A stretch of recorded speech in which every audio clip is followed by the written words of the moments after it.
Ši žinutė yra jums, jeigu turite verslą ir ieškote būdų, kaip jį padaryti pelningesniu.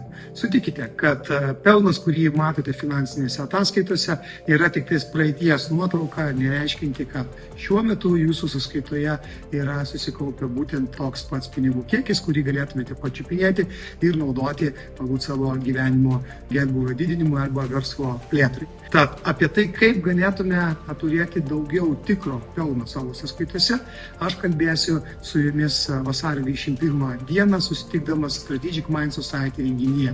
Mano vardas Jurijus Slavas, esu kelių verslų savininkas, investuotojas ir prieš gerus 7-8 metus aš savo versluose įdiegiau sistemą pavadinimu Pelnas pirmiausia. Ši sistema kardinaliai pakeitė mano verslo augimo galimybės ir lygiai taip pat pakeitė tai, kokį pelną aš kaupiu sąskaitose ir tai, kaip aš galiu tuo pelnu naudotis. Visus šios 7-8 metus mano versluose kaupėsi tikras pelnas, kurį galiu pačiupinėti, kurį galiu išsimokėti savo kaip verslo savininkas dividendais arba panaudoti kitiem tikslam. Kaip tokią sistemą naudoti, ką jinai reiškia jums kaip verslų savininkams, kaip tik ir papasakosiu savo pranešimo metu.